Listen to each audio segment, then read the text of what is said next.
Hello, everybody. This is Christos and the Universal Mastermind, and we are again exploring, hopefully, a interesting episode for you. This time, I call it the frequency of love beyond the swipe. We do not attract what we want; we attract what we are. Is one of the ancient Hermetic teachings.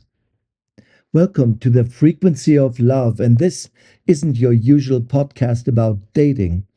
This is about unmasking, a decoding, a deep dive into the frequencies you're unconsciously broadcasting, the signals you're receiving, and why it's not the profile, but the power behind it that creates true magnetism.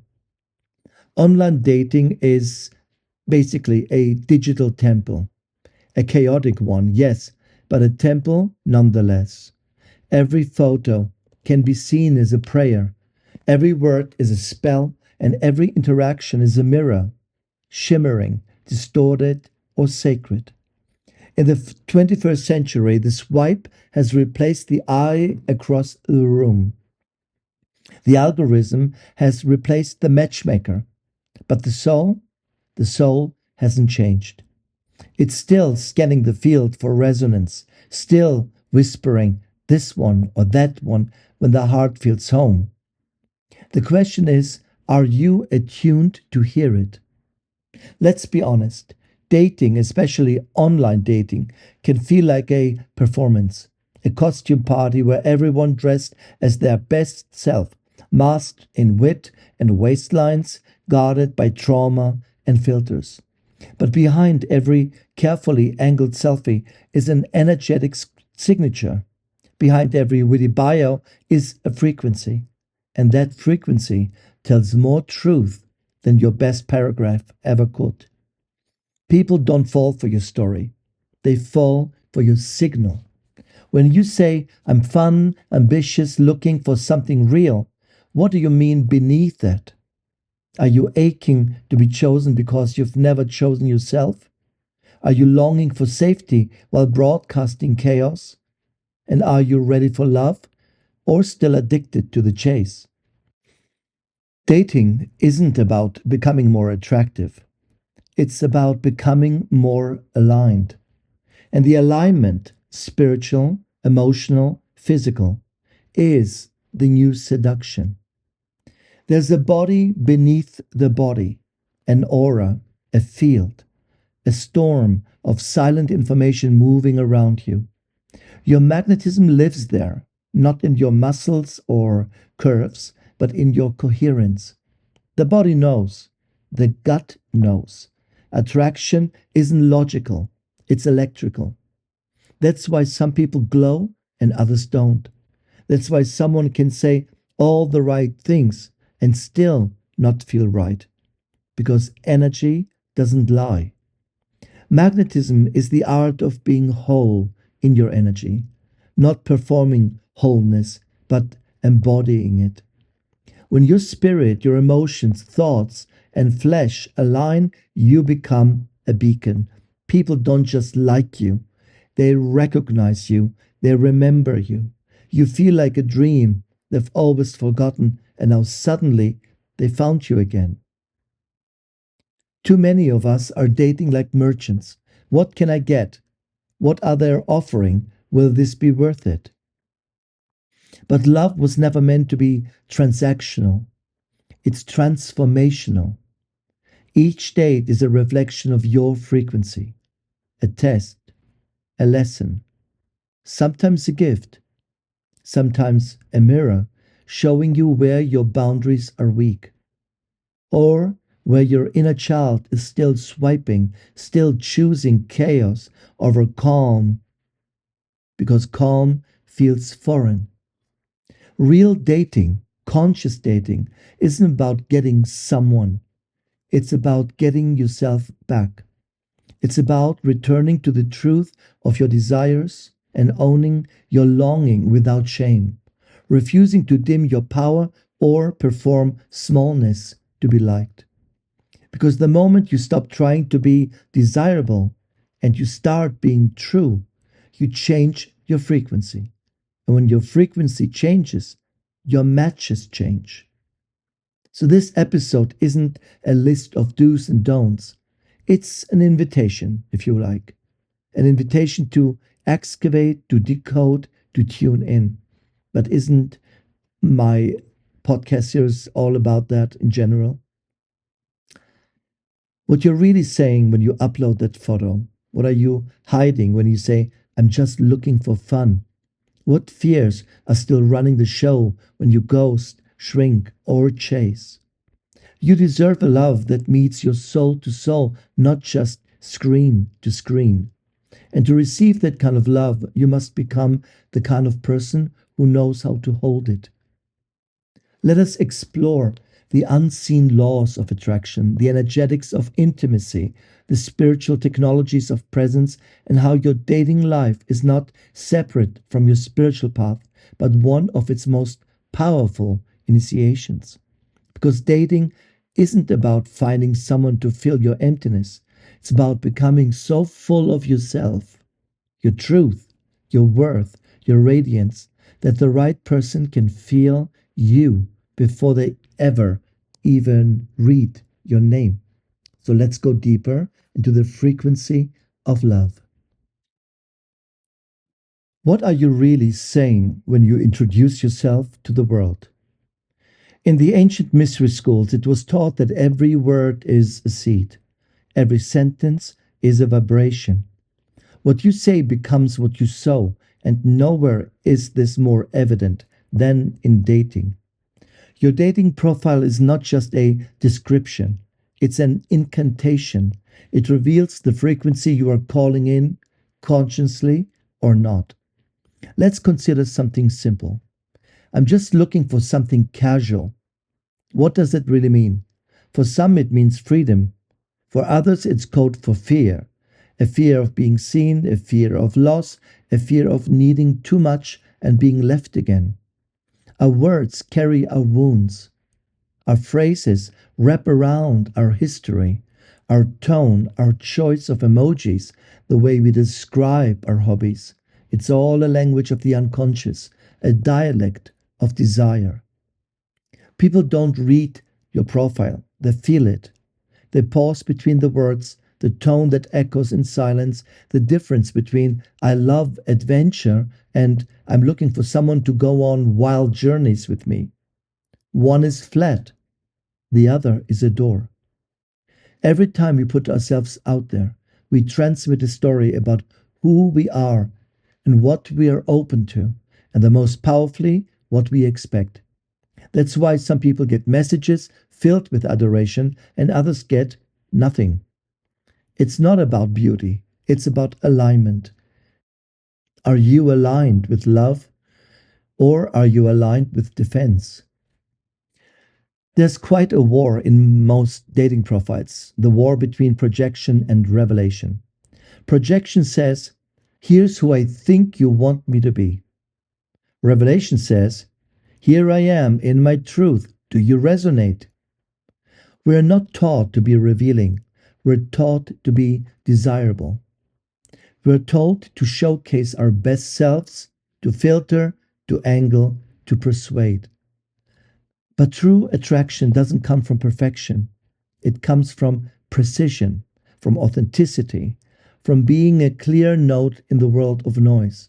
People don't fall in love with your mask.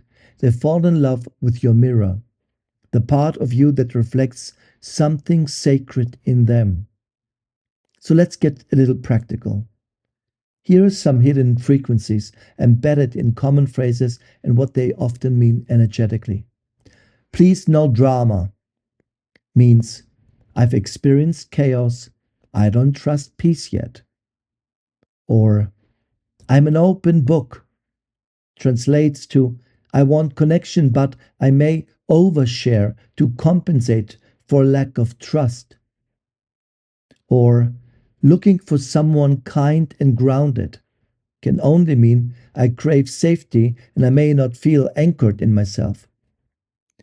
This isn't about judgment, it's about decoding. When you write your bio or message someone, ask yourself what energy is coming through here. Is this a wall, a window, or a welcoming doorway.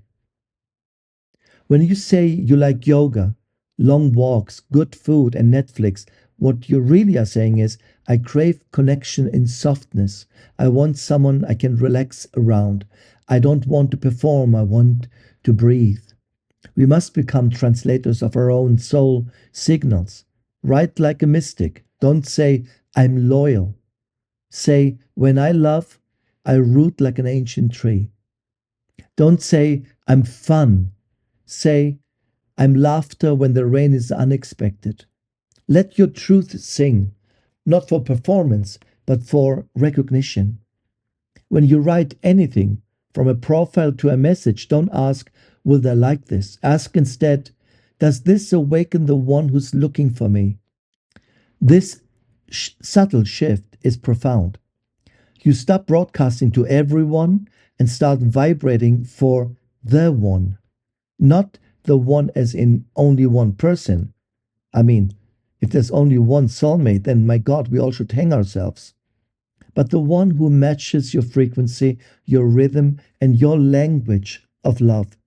Dating becomes less of a number of games and more of a spiritual filter. You become a living yes to what's meant for you and a natural no to what isn't. Sit in stillness when you write something. Breathe deeply for a couple minutes and ask your soul, not your ego, what is the one sentence someone would say if they met the true me? Write that sentence down. Then ask yourself, what am I afraid people will find if they get too close? Write that down too. These two sentences are your poles, your radiance and your fear. When they are both present in your awareness, you become whole, and wholeness is magnetic. The moment you write or speak in truth, the world begins to rearrange itself. Dating apps become almost oracles. Messages become mirrors. Rejections become redirects. The words you choose, online or off, should be your temple. Let them be clean. Let them be true. Let them point toward the person you are becoming, not the role you're performing. When you write, ask yourself, is this poetry or protection? Is this a gate or a guide? Is this my fear speaking or my fullness? Many of us carry outdated stories. An example is, I'm too much. I'm never chosen. I always attract the people I don't want. These stories bleed into everything you write and say. They create invisible subtext. To shift your dating experience, shift your inner language. Try affirming instead. I'm a clear magnetic signal for soul aligned love. My truth is radiant and it draws in those who are ready. I choose to be seen fully and safely. Rewire your script, reclaim the pen, and speak like a lover who trusts that love already knows the way. And now, how to clear, protect, and prepare your energy before you enter the field of love. In other words, energetic hygiene. Are you date ready? Before you type a message, swipe right, or say hi at a party, your energy has already spoken. Your past speaks. Your grief speaks. Your fears speak. Your longing speaks. This is why so many dates feel misaligned, because most people are entering the field of love with emotional clutter, psychic residue, and unhealed imprint still whispering through their words and gaze. You can wear your best outfit and still reek of old energy. You can light candles and swipe with intention but still call in chaos. Why? Because you haven't cleared the static. Energetic hygiene is the missing key to magnetic dating. Energetic hygiene is something that I call the practice of regularly clearing, balancing, and protecting your subtle body, your aura, your chakras, nervous system, and emotional field. It's like giving your soul a shower. saging your subconscious. It's choosing to show up clean, not just externally, but spiritually. This is not about perfection, it's about presence. When your energy is clear, you become a tuning fork for aligned experiences. You stop attracting reflections of your wounds and start attracting reflections of your wholeness. Your body stores memory. Your aura stores touch and experience. Every sex, every experience intimately is stored in your aura for a couple years. Your nervous system remembers the scent of betrayal and the sound of I love you spoken with crossed fingers.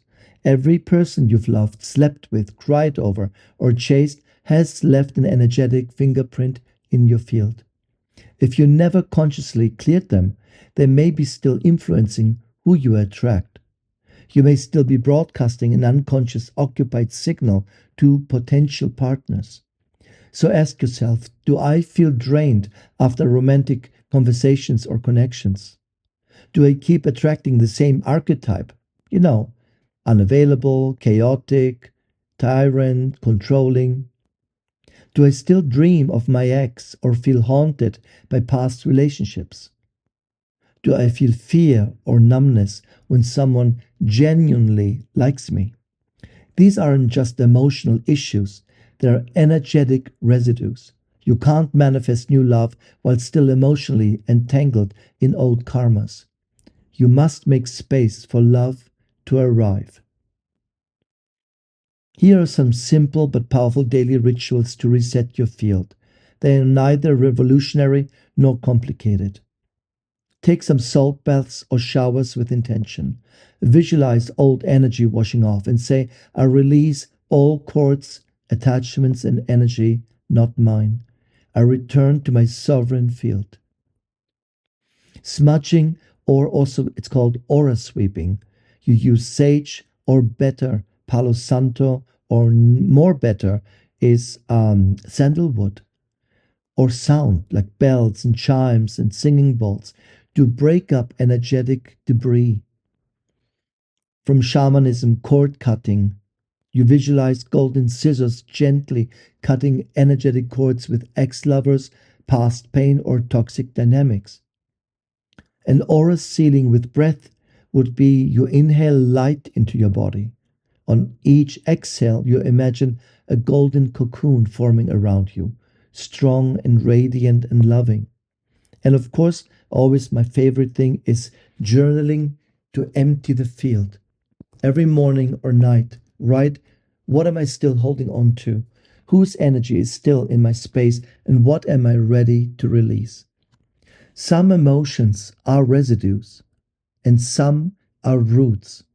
Not all pain needs to be cleared. Some need to be witnessed.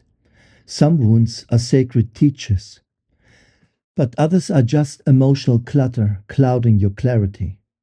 Energetic hygiene is not bypassing. It's choosing to date from the present moment, not the past loop. If your inner child is still choosing partners, if your trauma is still leading the conversation, you're not dating, you're reenacting. Clean the channel, clear the room, make your body a temple again. There's a glow around someone who's done the inner work. You can feel it. They don't chase, they don't perform, they don't ghost, they aren't desperate. They're clear. This clarity is magnetic. It creates instant attraction, not because somebody's flawless, but because they are available, emotionally, spiritually, energetically. When you clean your field, you become naturally irresistible, not in a manipulative way, but in a deeply resonant one. People feel safe around you, seen around you, inspired around you, and that is erotic. Energetic hygiene includes boundaries, but many confuse protection with defense. A protected field says, I choose what enters because I honor myself. A defended field says, I expect harm, I don't trust anyone. Boundaries are bridges for real connection, not walls of fear. You don't have to be wide open to be loving, and you don't have to share everything to be magnetic. Your protection should be soft, not spiked, warm, not armored, and firm, but not frozen. And now that you've cleared the path, sealed your field, and softened your edges, what happens? You start attracting what's meant for your next level. You stop engaging with drama. You notice red flags much earlier. You respond with self respect instead of reactivity. You match with people who feel like truth, not trauma chemistry. And you're no longer afraid of rejection because you're not dating to fill a hole. You're dating to meet a soul. When your frequency is clean, your life reorganizes. Your messages shift, your synchronicities increase, and your love life becomes an extension of your spiritual path. Magnetism is not a filter. This is why your energy attracts more than your face ever could. Magnetism is a state of resonance. It's not a trick. It isn't something you do. It's not something you fake. It's the natural glow that comes from someone who is in their center. Contrary to pop culture, magnetism isn't about being hot or perfect. It's about alignment. It's when your truth, your desires, your values, your body, and your emotions are all moving in the same direction. When that happens, something invisible but undeniable happens. You become unmistakably attractive, not just to lovers, but to opportunity, to the right friends, and ultimately to synchronicity itself. You stop chasing and start radiating, and radiance always draws in reflection. We live in a world where desirability has been filtered, airbrushed, and algorithmically gamified. But that's not magnetism. It's often the most curated people who are the most energetically invisible because their truth has gone missing. You might get likes, you might get swipes, but you won't get soul because soul doesn't respond to performance. Soul responds to presence. When you're not trying to prove or please or pretend, you become unforgettable. Let's break it down. Here are, according to my knowledge, 5 qualities that make someone magnetic in dating, whether online or in person. Self acceptance is the first. You're not trying to fix yourself to be lovable. You know you already are. People feel that. Second is emotional honesty. You don't hide your feelings. You reveal them with dignity. Vulnerability becomes strength. Third, clear desire. You know what you want. You're not vague or passive or waiting to be picked. You invite. Fourth, open body language. Your body speaks truth. Relaxed, confident, and available. No crossing arms, faking smiles, or shrinking in. And fifth, and most important, is sacred humor. You laugh from the soul. You don't take yourself too seriously, but you take love seriously. None of these require perfect abs, a hot outfit, a new bra, a great makeup, or a rehearsed line. They require inner coherence.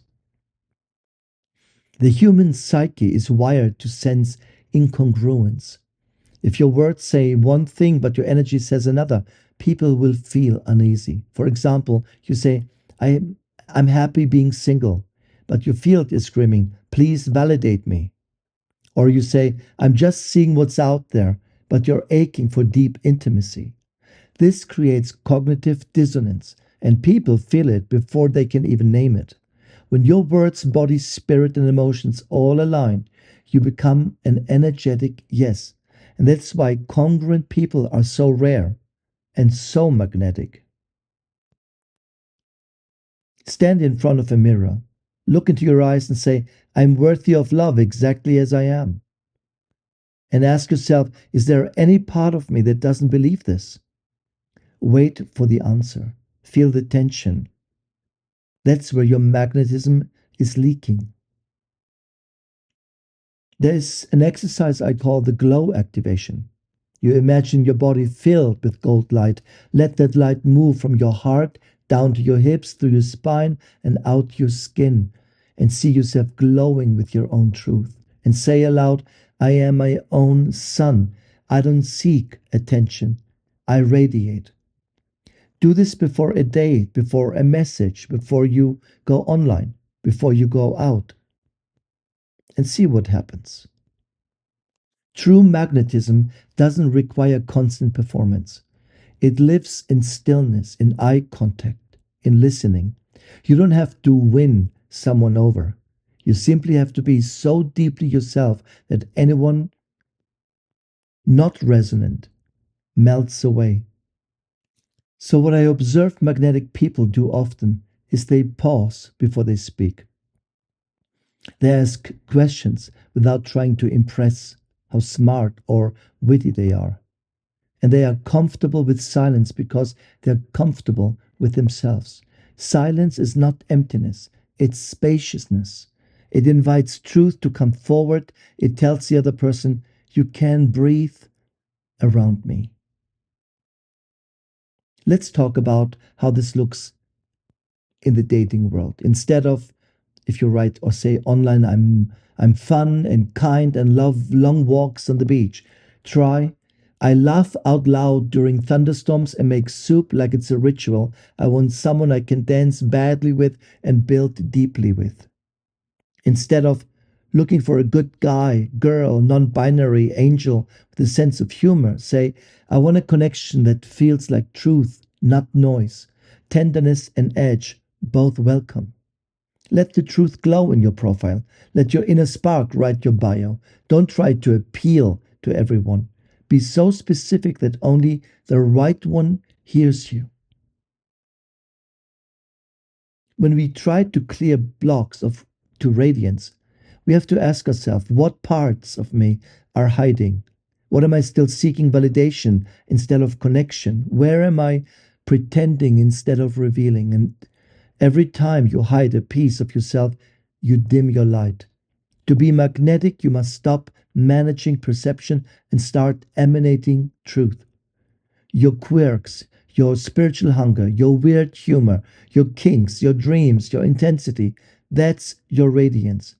Reveal, don't reduce. Because magnetism doesn't chase, it draws in, it invites, and also it selects. A radiant person doesn't send 100 messages hoping to be seen. They trust that what is aligned will feel the pull.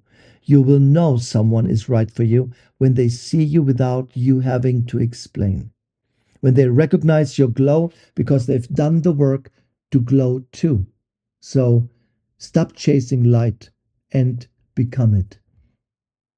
People sometimes are surprised when I say that profiles for me are portals. It's the spiritual tech of digital dating. Your profile isn't just a bio, it's a spell, a portal, a gate, a mirror, a beacon. You may think of your dating profile as a bio or a collection of images, but in truth, it's something far more powerful. It's let me say, it's your digital altar. It's a living talisman, a soul signal cast into the river of the internet, waiting to be felt. When you post your presence online with intention, with clarity and alignment, you don't just put yourself out there. You create a portal, a vibrational opening through which synchronicity can enter. In the right hands, a dating profile is not a resume, it's a ritual. In the old temples, you carved your prayer into stone. In today's temple, you write it in pixels and code. Swiping is not so different from drawing tarot cards or casting lots. It's a medium for fate to reorganize itself. It's just like in ritual, the energy you bring to it determines what you receive. Are you approaching your dating apps with reverence or boredom, with clarity or confusion, with desperation or sacred desire? The universe reads your vibration much more clearly than your bio. The moment someone opens your profile, they feel first your energetic tone. Before they read a single word, your essence begins to speak. Are you grounded or scattered? Are you performing or you're revealing? Are you aligned or disconnected? Your photos speak, your captions whisper, your presence glows or dims. The people who are meant for you will not be drawn to your perfection, they will be drawn to your signal. So make sure your signal is clear. So try this before updating your profile or going online. Light a candle and say aloud, I now open a field of truth. May I be seen in my essence. May I see clearly in return. Let only what is sacred to my path be drawn in. Then open the app or go out with consciousness, with breath, with energy that invites the real. This is, let's say, spiritual technology, using your awareness to infuse the digital with magic. You're not swiping, but you're scrying. You're not matching, you're mirroring. And you're not fishing, you're transmitting. Let's talk visuals. Photos are portals, not props. When someone sees your image, they see more than a face. They see a story, a vibration, a spell. Your photos don't need to be flawless, they need to be true. Choose images that radiate your natural state, your curiosity, your sensuality, softness, edge, or joy. Photos that feel like you, not photos that sell you. Barefoot in the grass, you're laughing with food on your chin. You're still strong, unfiltered. You in your element, painting, hiking, writing, dancing, building altars, exorcising demons. Whatever rocks your boat. These are windows into your frequency, not advertisements for your desirability. A portal bio is written from the soul, not the ego. It doesn't say what you want like a shopping list. It calls in what's aligned through rhythm, through language and energy. A standard bio says, looking for someone kind, smart, fun, emotionally available, etc. A portal bio says, I want to build fire with someone who listens like the moon and moves like rivers. If you cry during sunsets and speak to animals, stay. See the difference? One is surface compatible, the other is frequency compatible. The portal bio invites remembrance. It lets your soulmate recognize you, not just swipe you. So you have to avoid the trap of strategic self. So many people write their profile from the place of what will get me the most attention. That's not dating, that's marketing. And worse, it's dishonest magic. You're casting a spell that doesn't match your heart. Every time you say you're chill when you're actually intense, every time you pretend you don't care when you actually crave devotion, you dilute your frequency. Stop trying to be like. Be lit. Be specific. Be poetic. Be electric. Be unmissable. Let your weird, wild, wonderful self pour through every word. What if every time you swiped, you breathed in and said, I trust, I call in, I allow? What if you stopped trying to find someone and started magnetizing from your essence? Digital dating doesn't have to be transactional. You can turn it into tantric technology. Swipe only when your field is clear, only when your heart is open, only when your breath is deep. Swipe from fullness, not from lack or anxiety, especially not from boredom. You're not hunting, you're harmonizing. A powerful profile is also a protected profile. Don't let everyone in. You can be open without being available to everyone. Energetically, you have a right to say, only those who walk with integrity may enter my space. Only those who speak my language may address me. Your profile can act like a threshold, a sacred gate. Set the tone with clear language. I'm not looking for convenience.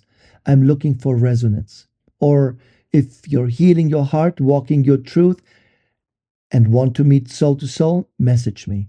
You don't need thousands of matches. You just need one alignment. There is something called wounded attraction. It's what you're calling in without knowing it, or how your unconscious wounds shape who you date and why healing is the ultimate magnetism. In other words, when the wound chooses for you. You think you're choosing who you date, but often it's not you who is choosing, it's your wounds. The ache of abandonment chooses someone emotionally unavailable. The fear of rejection chooses someone who can't commit. The unworthiness chooses someone you have to earn. And then we call it chemistry. We call it fate. We call it, why do I always attract the same type? But these aren't coincidences, they're echoes. Your romantic life will repeat your trauma until you interrupt it with awareness. Inside you is a frequency field, a constantly broadcasting emotional message. If that field is shaped by fear, grief, or unresolved childhood patterns, you will magnetize partners who activate those patterns. This is called the pain body match. The unhealed child in you still wants to be chosen by the parent who didn't like you or didn't see you. The past version of you still longs to rewrite the abandonment, and the old heartbreak still searches for someone who looks like redemption but smells like repetition. Until you heal the wound, your dating life becomes a loop, not a path. Let's look at a few classic unconscious matches. The savior complex. You're always helping partners grow and heal or become their potential. Your wound says, if I save them, they'll never leave me. The roller coaster dynamic. Highs are euphoric, lows are devastating. It feels passionate, but it's really unresolved childhood chaos being reenacted. The ghoster magnet is kind of a new one. You chase unavailable people, subconsciously recreating early abandonment. The pursuit feels familiar, not fulfilling. And the performer role. You become who they want you to be, suppressing your truth to be chosen.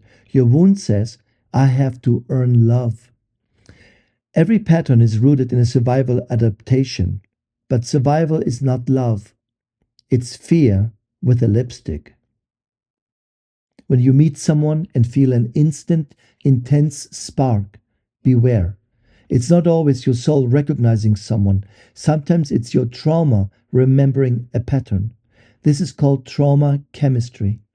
The nervous system lights up, not because it's safe, but because it's familiar. It feels exciting because your inner child believes this is my chance to fix it this time. But you can't heal old wounds with the same kind of person who made them. You heal by choosing differently, by loving yourself more than the cycle. Wounded attraction only loses power when you become conscious of it. When you ask yourself, what kinds of people am I constantly drawn to? What emotional experience do they give me? What wound might that experience be mirroring? And then ask yourself, what would it feel like to be loved without the chase, the high, or the drama? Often that kind of love feels boring at first because your nervous system is still addicted to chaos. But peace is not boring. It's just unfamiliar with someone who survived a storm. You must rewire your chemistry for health. Your body has to learn that safe is sexy. Here's a little practice to reset your emotional magnetism. First, name the wound. Say it out loud. For example, I'm afraid I always will be left. I believe I'm only lovable when I give. The second is to witness without shame. Place your hand on your heart and say, this belief once kept me safe. I thank you. I now release you. And third, declare a new frequency. I attract relationships where I am seen, chosen, and cherished. And fourth, anchor the feeling. Visualize and feel your ideal relationship, not the person, but the feeling. feel it in your body. Let it rewire you. Repeat this every morning until your field shifts. Once your wounds no longer choose your partners, something extraordinary happens. You stop justifying red flags. You stop falling for potential. You stop feeling addicted to people who confuse you and force you then to follow their clarity. You start craving peace instead of highs. You start feeling turned on by integrity. You start finding drama repulsive, not romantic. This is the turning point when you move from survival based love to soul based love.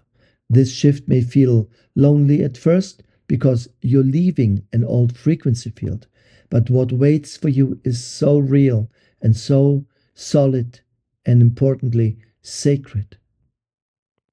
Beyond the wounds, what are you truly longing for? Not just a partner, but a partnership. Not just attraction, but alignment. Not just attention, but attunement.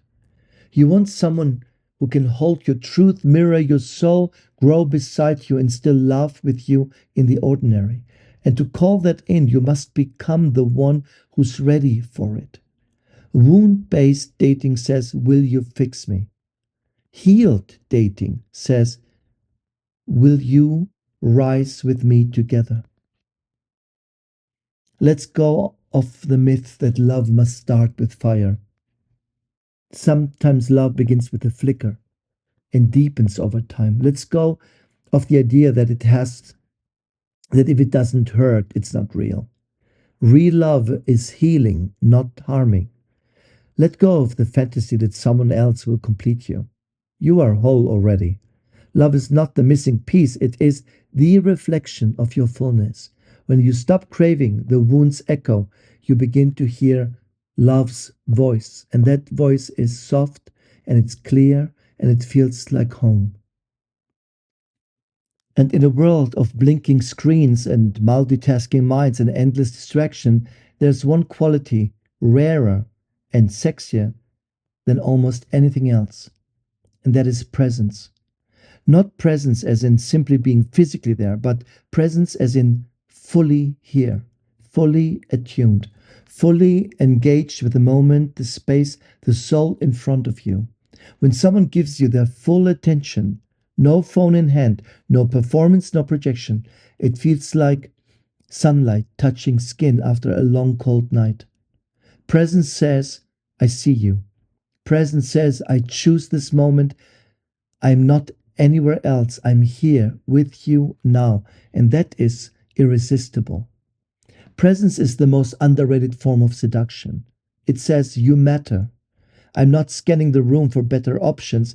You are the world in this moment. Most people are starving, not for sex, not for praise, not for beauty, but for a deep witnessing. Presence satisfies that hunger. It turns dating into ritual. In presence, eye contact becomes electric.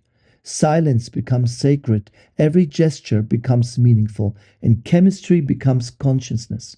Presence doesn't just attract, it awakens. Presence is fragile. It can be shattered in an instant. Some of the most common destroyers of presence is in dating are performing instead of connecting, trying to impress rather than reveal. A preoccupation with outcome, thinking about where this is going instead of where you are right now. And then the famous phone distraction, glancing at a screen, breaks the energetic thread of intimacy. Self judgment and anxiety, of course, is focusing on how you're being perceived instead of showing up in your truth. So catch yourself, breathe, return.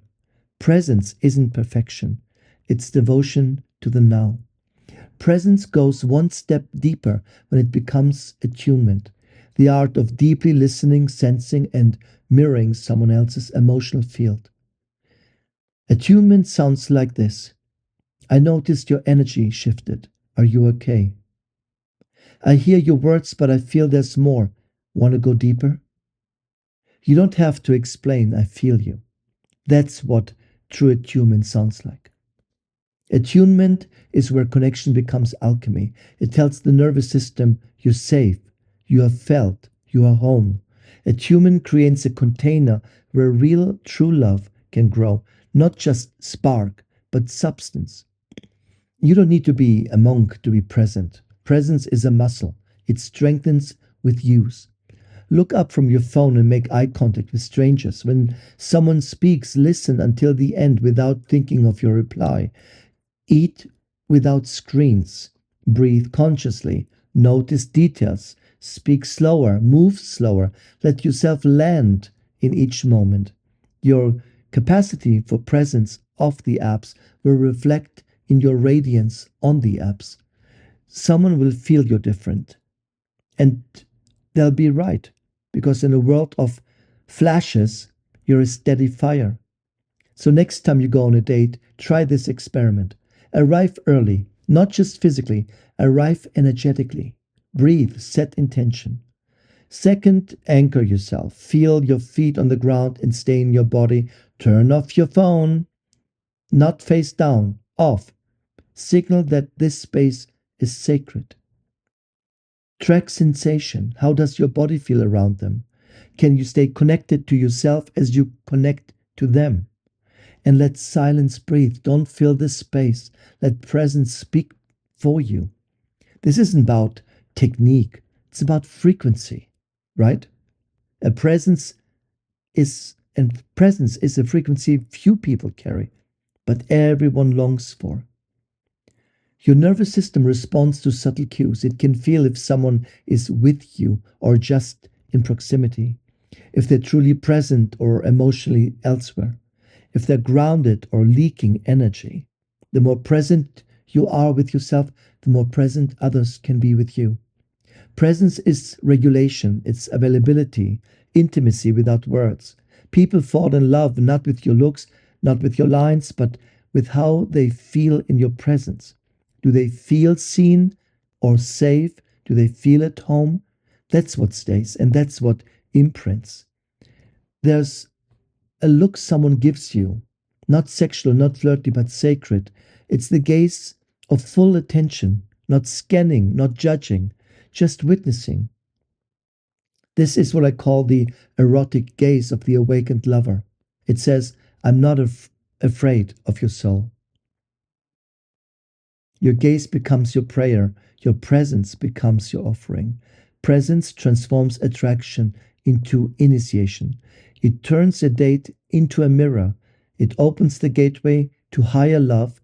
When two people meet in present, time slows, truth emerges, trauma softens, and the connection becomes real, even if temporary. You may not marry every person you date, but with presence, every connection becomes meaningful. And that alone is sacred. The quality of your love life is measured by the depth of your attention, not the number of your matches. There is a moment, subtle but unmistakable, when your soul says, this one matters. You don't have evidence, you don't have a history, but something deep inside you steers quiet, ancient, undeniable. And that is soul recognition.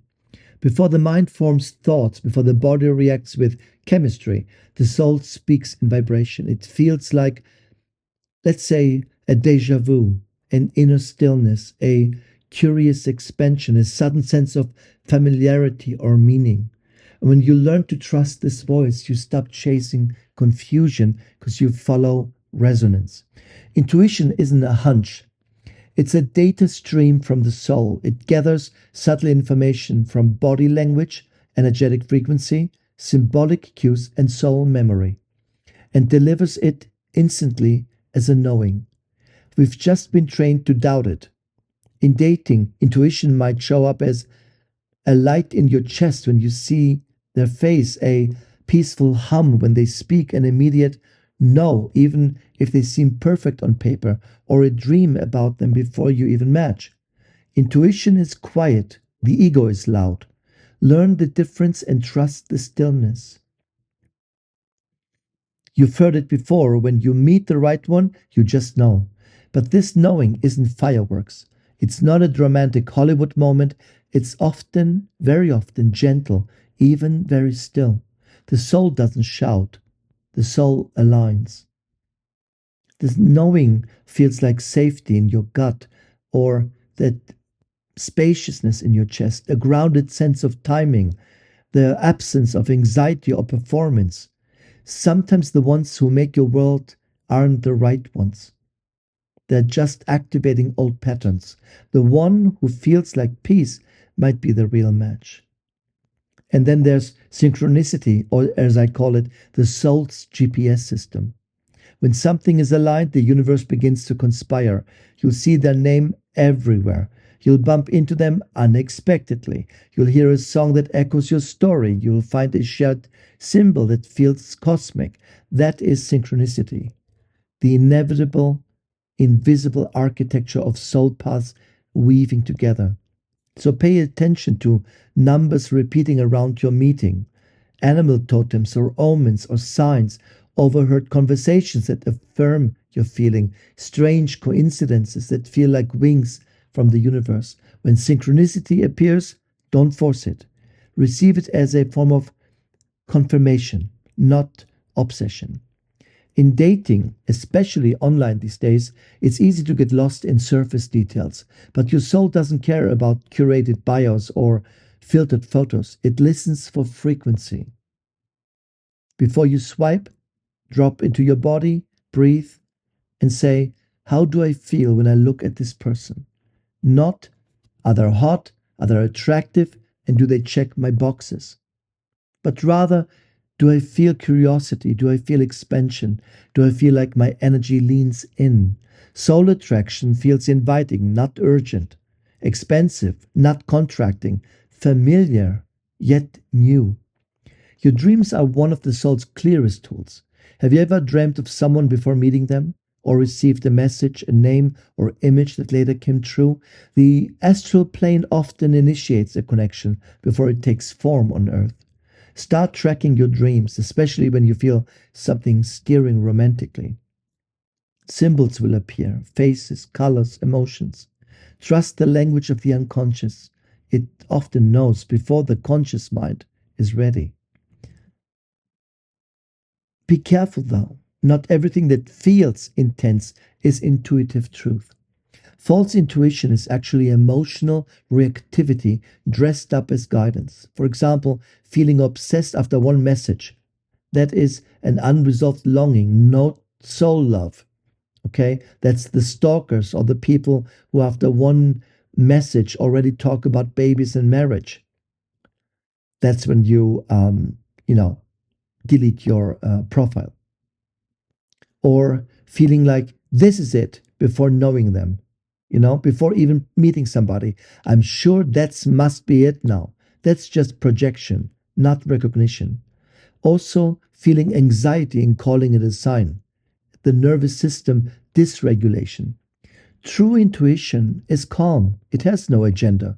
It waits, it listens, it knows. When unsure, pause. Ask yourself, is this my soul's knowing or my wounded hoping? And wait for a truthful answer. Here are 3 practices to deepen your intuitive dating life. One is the inner compass ritual. You close your eyes, picture someone you're considering, and ask your body, do I feel drawn forward or pulled back? And feel the subtle lean, the contraction or expansion. Just trust it. Second is the yes-no meditation. Train your body in clarity. Think of a moment you felt truly safe. Say yes out loud. Think of a moment you felt deeply wrong. Say no. And notice how your body responds to each. This becomes your tool. And third, the soul letter. Write a letter from your future partner's soul to yours. Let it flow, let them speak, and ask, what do you want me to know? You will be surprised at what comes through. So stop entertaining people you know aren't it. You stop second guessing your needs and stop giving energy to almosts and maybes and start to begin to walk the path of certainty without control. You might not know what love will look like, but you know how it feels. Always grounded, expansive, and true. Your intuition is your most sacred dating tool. Use it, hone it, let it walk before you. Love is not just a choice, it's a recognition. Desire is not just sexual, it's sacred. Your body is an oracle. Your arousal is a compass. Your longing is a signal from your soul. But so many of us mistrust our desire. We've been taught it's dangerous or shameful or just too much. So we suppress it or we act it out unconsciously. But here's the truth: your desire is sacred. It is the raw language of the divine speaking through your flesh. When you listen, it guides you, not to lust without love, but to truth without filter. When aligned, desire becomes a pull toward growth, a recognition of soul in skin, and a magnet for healing, awakening, and embodiment. When misaligned, it becomes compulsion, repetition of old wounding. So always ask yourself, is this desire rooted in emptiness or fullness? Does it expand me or deplete me? Is it craving or is it calling? The body always knows. Your arousal system is not just your pleasure system, it's a truth detector. It comes in the presence of alignment, it contracts in the presence of danger. So listen, not to fantasy, but to feeling. In sacred dating, there is no divide between sex and spirit. When the two aligned beings meet in truth, touch becomes transmission, eyes become temples, breath becomes prayer, the kiss becomes alchemy. This is not about perfect technique or performance, it's about presence in pleasure. It's about being fully in your body and your soul at the same time. True eroticism is consciousness meeting consciousness through form. And it begins long before you're naked. It begins with honesty, with resonance, with subtle invitation. So let's talk about the first meeting, the date, the initiation, the threshold. This is not a test, it's a mirror. You're not here to impress, you're here to observe. Does your nervous system feel regulated in the presence? Do you feel safe, not just physically but emotionally? Do you feel seen, not just heard? Real chemistry is not adrenaline, it's attunement. So pay attention to your breath around them, your body's reaction, the tone of their presence. Do they pull truth out of you or performance? Do they reach toward your soul or your armor? This is the initiation of sacred connection. In conscious love, attraction becomes transformation. Dating becomes a ritual and partnership becomes evolution. Each encounter is either a lesson, a mirror, a gift, or a test. The sacred data knows how to discern. You're not choosing someone just to fill the empty space. You're inviting a force that will shape your path. Sacred dating is never about filling a void. It's about expanding into your fullness. So ask yourself, what does this person bring out in me? What do I become in their presence? And is this rooted in recognition or replacement? Before you ever meet the one, you must become the one for yourself. Every longing for the other is also a call to reunite the parts of you that feel separated. Male and female, mind and body, desire and devotion, stillness and fire. This internal union becomes your frequency and attracts others in union with themselves. You meet not to complete each other, but to create together. This is the highest form of relationship, not codependence, not transaction, but transcendence through presence, through erotic truth and soul work. So, you're not just dating, you're summoning, and the universe responds to clarity only. Stop thinking you have to find love like it's lost, because love is not lost. It's all around you, within you, knocking on the edges of your awareness. What you're seeking is not a person, it's a frequency. And the more you embody that frequency, the faster the outer world rearranges to reflect it. Your next relationship is already inside you. It's waiting for you to become resonant with it. So become the vibration of the love you want to receive. You are not available for breadcrumbs or for almosts or for distraction in the shape of desire. You are now available for soft power, devotional attraction, mutual awakening, erotic clarity, sacred growth, nervous system peace, and soul mirroring. You're not desperate. You're divine. And your love life is sacred ground. Approach it as such. Tend to it like a priestess or a priest. Walk into each encounter as a temple. And so, my beloved listeners, we arrive at the end, but not truly. Because this isn't the end of a podcast. This is the beginning of a new way of loving, a new way of being. You now know, hopefully, that dating is not about putting yourself on display. It's about revealing your essence. You now understand that magnetism isn't found in strategy. It's born from alignment. You felt how desire can be holy, how attention can be an offering, and how your soul knows before your mind ever catches up. Your words are spells, your presence is power, and your body is a compass that never lies. From your photos to your breath, from your touch to your silence, you're always transmitting something. Let it be truth. Let it be grace. Let it be your wholeness humming quietly beneath the noise. You're not here to be chosen. You're here to remember that you already are. So go out there, not to search, but to resonate. Thank you so much for sharing quite a long episode. It's over an hour. But I hope it gives you some ideas, especially for those of you who are about dating or think about dating or want to go date again, or you know somebody who is dipping their toes into the dating pool. Be love, be grace, and be truth. Thank you so much. Until we meet again.